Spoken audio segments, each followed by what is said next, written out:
नमस्कार, बहुत स्वागत है आपका। आप देख रहे हैं किस्मत कनेक्शन और मैं हूं आपके साथ शैलेंद्र पांडे। वैसे तो पूरा माघ का महीना बहुत ही पवित्र है और माघ के महीने में भगवान कृष्ण, भगवान विष्णु की विशेष कृपा हम सबको प्राप्त होती है। ऐसे में अगर माघ के महीने की एकादशी आ जाए तो ये और भी ज़्यादा पवित्र फल देने वाली मानी जाती है। आज हम बात करेंगे माघ महीने की षठ तिला एकादशी के बारे में। षठ तिला एकादशी क्या है, इसका महत्व क्या है और इसका पूजा विधान क्या है, इस विषय पर बात करेंगे।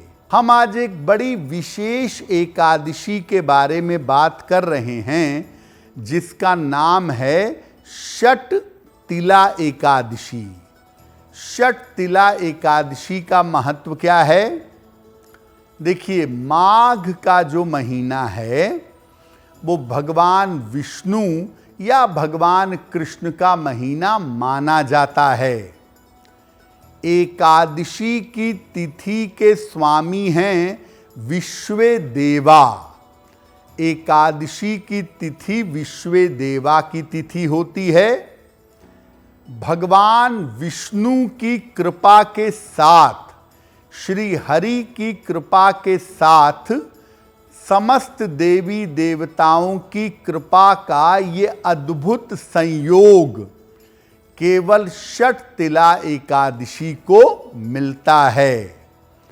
इसीलिए इस दिन देवी देवताओं की और भगवान विष्णु दोनों की पूजा की जाती है और ऐसा करने से तमाम मनोकामनाएं पूरी होती हैं।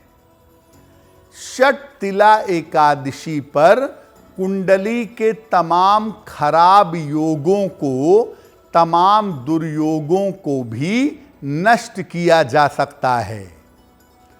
इस बार षठ तिला एकादशी 25 जनवरी को है।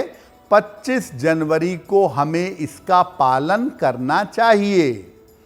इसको षठ तिला कहते इसलिए हैं क्योंकि इस दिन तिल का 6 प्रकार से प्रयोग किया जाता है और इन 6 प्रकार के प्रयोगों से जीवन की समस्याएं दूर होती हैं। अब आपको बताते हैं कि षठ तिला एकादशी पर उपवास का और अन्य नियमों का पालन कैसे करेंगे।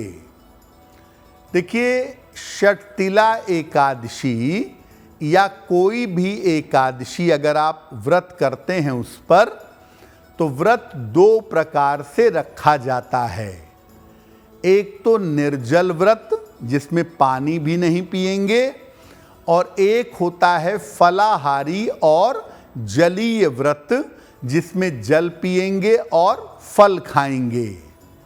सामान्यतः निर्जल व्रत पूर्ण रूप से स्वस्थ व्यक्ति को रखना चाहिए। जो व्यक्ति पूरे तरीके से स्वस्थ है उसे ही निर्जल व्रत रखना चाहिए। बाकी लोग फल खाकर या केवल जल पी करके ये उपवास रख सकते हैं। इस व्रत में तिल का 6 प्रकार से प्रयोग होता है।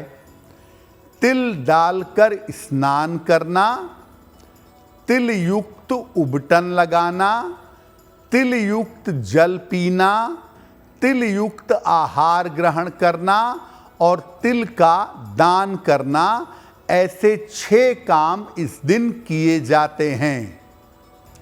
मुक्ति प्राप्त करने के लिए इस दिन गोबर, कपास और तिल मिला के पिंड बनाया जाता है, उसका पूजन किया जाता है और शाम को उस पिंड को जलती हुई अग्नि में डालते हैं, उस पिंड से हवन करते हैं।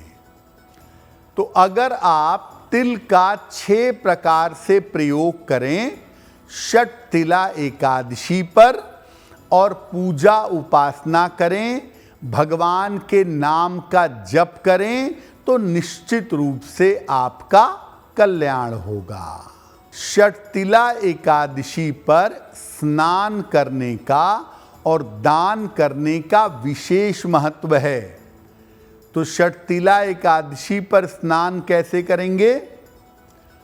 सुबह के समय या शाम के समय जब भी आपको समय मिलता है, आप स्नान का संकल्प लीजिए कि मैं अपने मन को पवित्र करने के लिए, ईश्वर की आराधना के लिए आज स्नान करूंगा।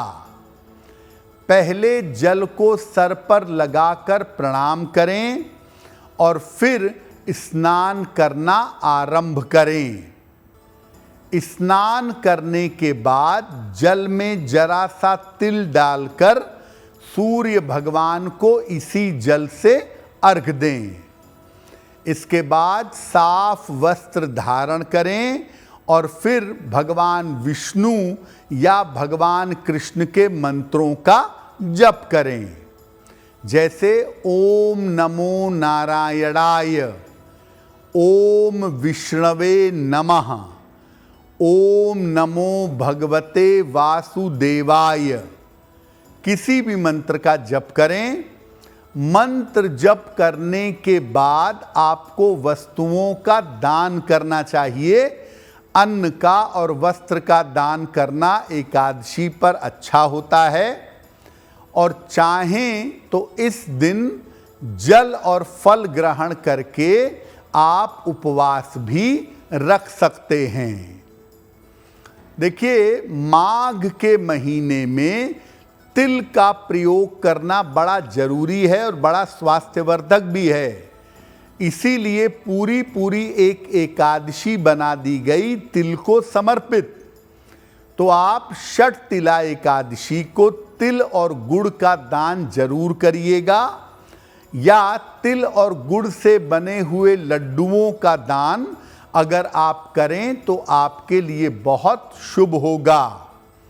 और षटतिला एकादशी को अगर किसी को भोजन करा रहे हैं या अन्न का दान कर रहे हैं तो साथ में काले तिल का दान भी जरूर करिएगा।